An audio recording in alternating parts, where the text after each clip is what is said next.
Olá, alunos e alunas da Rede CETEPS.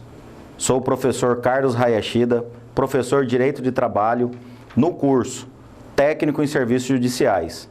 Nós vamos falar um pouco da relação dos trabalhadores dentro do Brasil e dentro do sistema judicial brasileiro. Para começar, é importante a gente falar um pouco da importância e da evolução da Justiça do Trabalho no Brasil. Justiça do Trabalho no Brasil, ela começa já nos anos de Império, 1890, quando já começam os legisladores a preocupar com a proteção ao menor.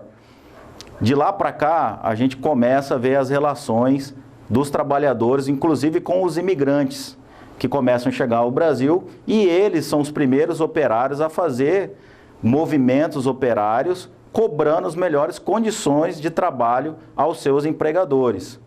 Logo, a OIT, já em 1919, ela começa a fazer várias influências no Brasil, inclusive determinando as normas trabalhistas. Daí, então, que começa a evolução do direito do trabalho, dentro da sua importância, pós até a Revolução Industrial, e o desenvolvimento do país, e várias normas, várias legislações são feitas de formas esparçadas. Aí temos, em 1943, a consolidação da Lei dos Trabalhos, que não foi edição de um código específico, mas foi uma reunião das leis que tratavam sobre o assunto da justiça do trabalho laboral. Em 1988, com a Constituição Federal, colocou, até pela sua importância, dentro das garantias fundamentais, dentro do capítulo dos direitos sociais, do artigo 7º ao 11º, a Constituição Federal legislou sobre os direitos dos trabalhadores, tanto os urbanos e rurais, além de outros que visem a melhoria da sua condição social.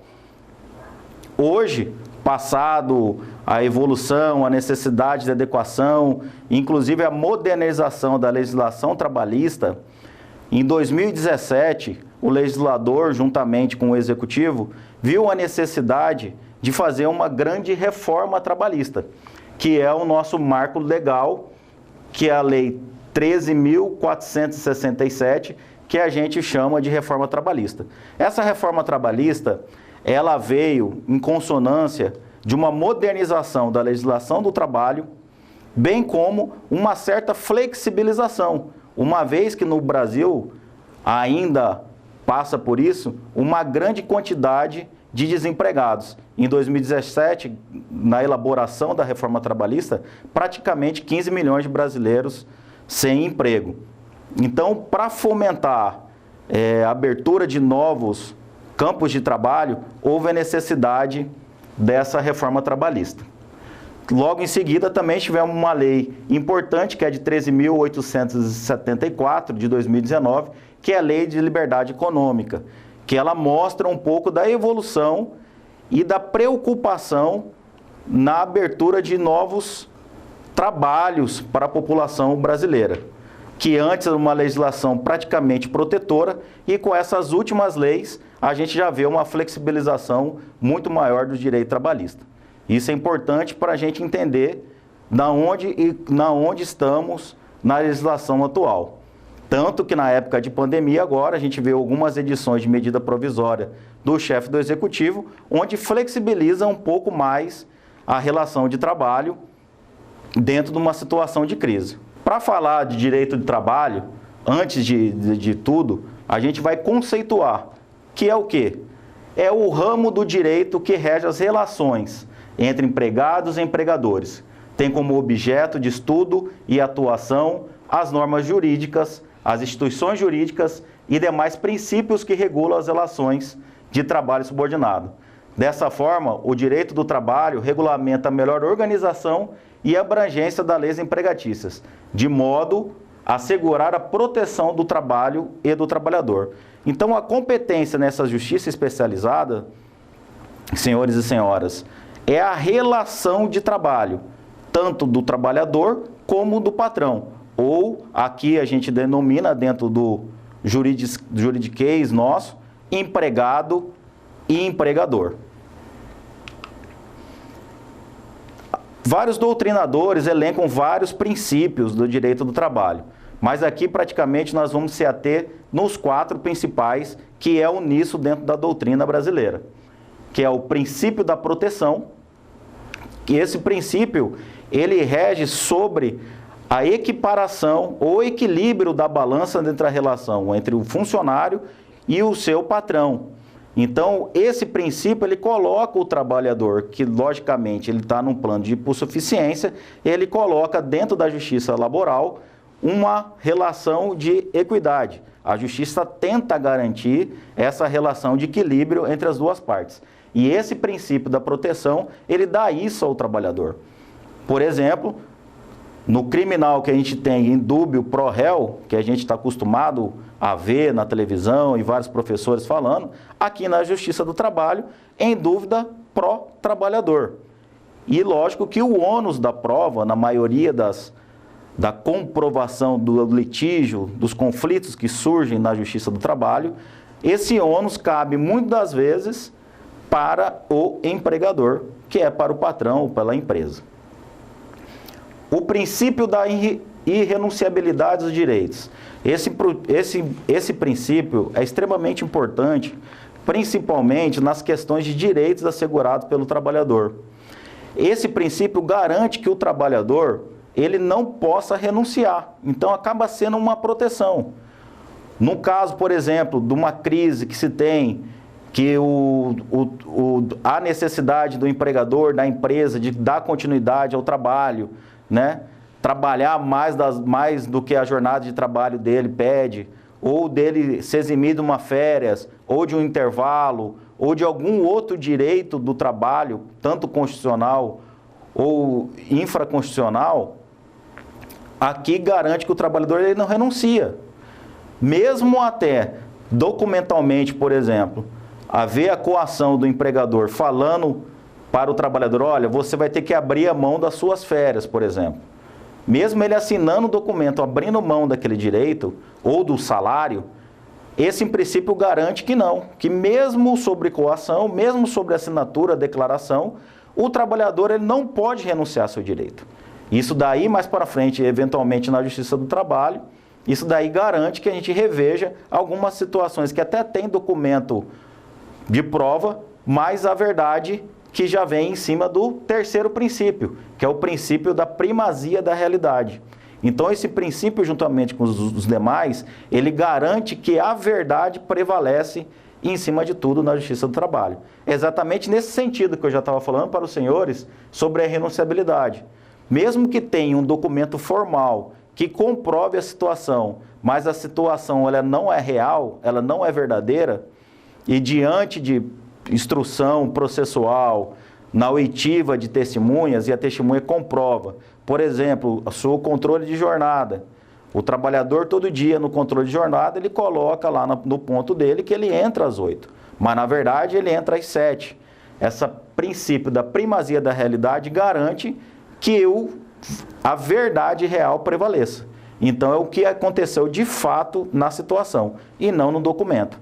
Então, se ele entrava às 7, por direito do trabalho, na justiça principalmente, vai valer aquilo que de fato aconteceu. Princípio da continuidade da relação de emprego. Esse princípio rege que a questão dos contratos de trabalho, que nós vamos falar um pouco mais à frente, ele pode ser normalmente indeterminado, porque ele prevê a continuidade da prestação do trabalho. Essa é uma garantia para o trabalhador. Mas também há exceções, porque existimos, e nós vamos ver adiante, que existem alguns contratos de trabalho com tempo determinado. Mas nesse caso são exceções. E tem outros princípios aplicados, mas hoje a gente vai se ater nisso, e aí depois vocês, no material que vai ser disponibilizado para os senhores vão ter tempo de entrar mais a fundo nesses outros princípios. Então, daí, dando o conceito, dando os princípios, a gente entra na relação do trabalho, que a gente já vem falando um pouco muito do empregado e empregador. Mas o que é empregado para a Justiça do Trabalho? Na nossa CLT, que é a Consideração da Lei do Trabalho, empregado, o que caracteriza empregado? No seu artigo 3º, ele pede esses 5 requisitos. O da pessoalidade, que o trabalhador, ele tem que prestar o serviço. Ele não pode delegar a prestação de serviço dele com o seu empregador para outrem. Então, ele não pode, porque eu estou com uma dor de cabeça ou estou doente, eu mando uma outra pessoa no seu lugar. Não. Para a relação de empregado, tem que ter a sua pessoalidade, ou seja, ele mesmo presta o serviço. A habitualidade. A grande jurisprudência nossa e a doutrina também, ela até coloca praticamente em 3 vezes por semana é garantida a habitualidade. Mas a habitualidade vai um pouco mais além disso. É aquele sentimento que o trabalhador ele vai trabalhar no outro dia sem ser convocado. Ele já sabe que de segunda a sexta-feira ele vai trabalhar, por exemplo, das 8 às 17, com 1 hora de intervalo. Então, há uma habitualidade, não há necessidade de convocação para ele prestar o serviço. Subordinação, é claro, é a obediência hierárquica que o empregado tem com o seu empregador, com o seu chefe. Alguém que controla o seu trabalho, alguém que controla a sua jornada de trabalho, alguém que dita as regras e as disciplinas dentro do seu local e dentro da sua atividade. Então, existe uma subordinação a quem ele deve ali dar satisfação. O salário corresponde à contraprestação financeira. Então, por todo esse trabalho, toda essa prestação de serviço que a pessoa presta para a empresa ou para o patrão, ou para outra pessoa física, ou até mesmo por outros órgãos colegiados, ele tem que receber a contraprestação financeira, que ela pode ser, inclusive, mensal, como pode ser também, outras vezes, que a gente vai ver, por hora, por outras formas que a gente vai estar falando aqui também. Mas tem que haver a necessidade da contraprestação financeira pelo serviço prestado. E por último, a pessoa física. A pessoa física é a pessoa natural do prestador de serviço. Tanto que houve, depois da reforma trabalhista também, um pouco da flexibilização da terceirização, que também a gente vai tentar então um pouco mais à frente, mas essa pessoalidade que a gente está falando, que não pode uma empresa, eu como prestador de serviço, como empresa, pessoa jurídica, prestar esse serviço para o empregador. Não estando os 5 dos requisitos, a gente fala que não existe o vínculo empregatício, e o que define o que é empregado para a nossa legislação trabalhista. E o empregador? Empregador é o outro lado, a outra parte da relação de trabalho, que seja o patrão, o chefe, o empresário, né, o órgão colegiado, são as pessoas, tanto física como jurídica, que assumem o ônus do risco do negócio. E aí passa a relação, inclusive, hierárquica de subordinação com o seu funcionário. Esse, para a gente, é chamado de empregadores. Para essa identificação de trabalhadores, de empregador e empregadores, a gente tem essa relação consubstanciada na questão de documentos legais. E aqui a gente passa para vocês um pouco dos mais importantes. O primeiro, que é a Carteira de Trabalho e Previdência Social, que é a nossa CTPS, que ela também sofreu um pouco de mudança e flexibilização nessas últimas leis de liberdade econômica, passando inclusive, podendo ser até digital, mas nela que vai estar a formalização dessa relação de trabalho. O início do trabalho, a forma que está sendo trabalho, a jornada, né? As férias, toda a relação, ela é colocada dentro da carteira de trabalho. Colocando, inclusive, aqui, é importante ressaltar, que as coisas desabonadoras para o trabalhador não pode estar constando na sua carteira de trabalho. E o outro documento importante é a questão do livro ou ficha de registro de empregados. Principalmente para esse curso, que tem bastante gente que mexe com questão cartorial, nenhum desses documentos há necessidade da autenticação desses documentos. Há presunção de veracidade nas informações que tem ali, tá bom? Então, além das anotações, vai o livro. A obrigação de registro abrange a todos os empregados da empresa, independente da atividade exercida. O registro inclui a qualificação civil e profissional do empregado, os dados relativos à sua admissão, férias e acidentes. O registro do empregado também tem a natureza de prova do contrato de trabalho, mas é documento do empregador, servindo de base para fornecimento de esclarecimentos quando solicitados pela fiscalização trabalhista da Delegacia Regional do Trabalho. Não se confunde com a CTPS, especialmente porque esta pertence ao trabalhador, enquanto o livro de registro é de propriedade do empregado. Então, para vocês entenderem, a carteira de trabalho fica de posse do trabalhador, que aqui é o empregado, e a ficha e o livro de registro, que agora também pode ser digital, fica de posse do empregador.